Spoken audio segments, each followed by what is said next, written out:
We're very honored to have won the Leopold Conservation Award for 2009.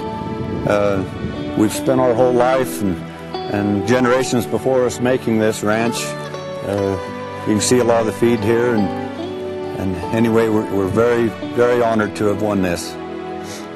Tate would be the 5th generation on this ranch. It was started in 1889, and we're a cow-calf operation. This is a pretty good map of our operation here in southeastern Utah. We have the 2 summer ranches. This is Emma Park up leaving the town of Price, going towards Soldier Summit. That's our 1 summer range. This is the Tavaputs summer range over here on the Book Cliffs over here. These cattle on this ranch here, we trail off into Range Creek Canyon on out into what we call Icelander. These cattle are never trucked. This is a summer ranch up here. These cattle come down, and we have a feedlot just out of Wellington here. All the cattle come there and get preg checked, weaned, and everything. Then these cattle get trucked on down. We have cattle out on San Rafael Swell, Sinbad Country. I-70 splits it in half. Our Cisco Winter Country on I-70 going towards Grand Junction. And then out of the town of Green River is our country where we winter our bull herd. Through the years, we've done a lot of practices right through this fence here. Back in the early 60s, this one was rotary chopped with a little old House Chalmers tractor. Took a couple of summers to do. Then about 10 years ago, we chemically sprayed it again. This is our holding pasture. But numerous other places we've sprayed a lot of brush. We've done controlled burns. We've used spike. We've done a lot of water improvements, a lot of spring developments. A lot of these practices were done back with the old soil conservation, and they've always been really good to work with. But we continue today with the NRCS. We have a feedlot down in the valley. They've helped us with our AFO-CAFO project there. On our winter ranges, we've always prided ourselves not using all of our available AUMs, and so I always had kind of a buffer zone there to kind of help us through those real lean years. And even in this high country, we always leave a lot of feed, and so when those tough years come along, it kind of helps you get through it. The land has always got to be your top priority when you're in the ranching business. You don't take care of it, you overgraze it, you're going to be out of business before you know it. That's always been the key thing.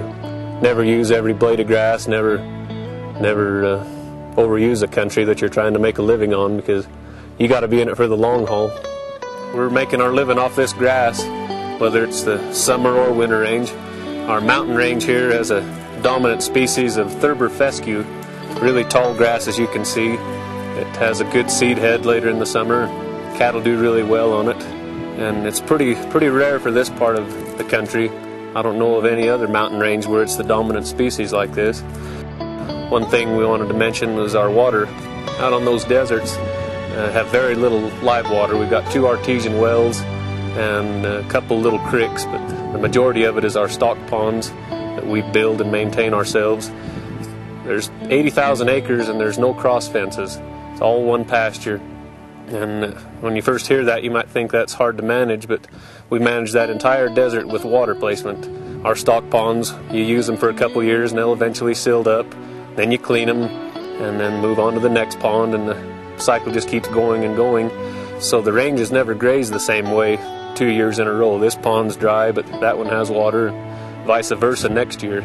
So that's something we're really proud of, is our controlling cattle by water. And then on the bad years, when you don't have any runoff water, we're hauling water with our big trucks, and then you're putting troughs in where there's no ponds at all. So every year you're grazing differently, and that really helps the sustainability of this outfit.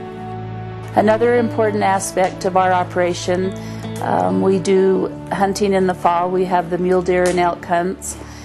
We have hunters come from all over, and we provide one guide per hunter hunt for them, and they do really well.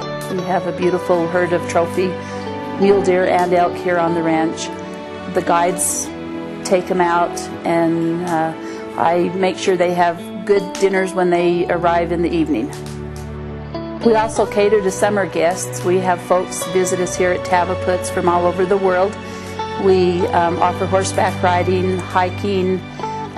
They enjoy the scenic views and the wildlife. We show them a beautiful herd of wildlife, the mule deer and elk.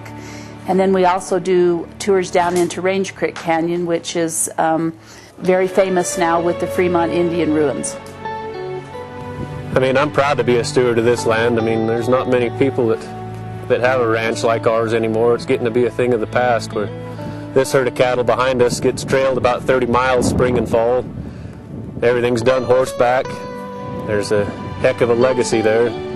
As far as stewardship practices, I learned a lot growing up with Dad, and got to know both of my grandfathers before they passed away. I went away to college and got my bachelor's in range management from Utah State University. I think that'll be an asset as I get older, keep having to deal with government agencies and people that we're working with.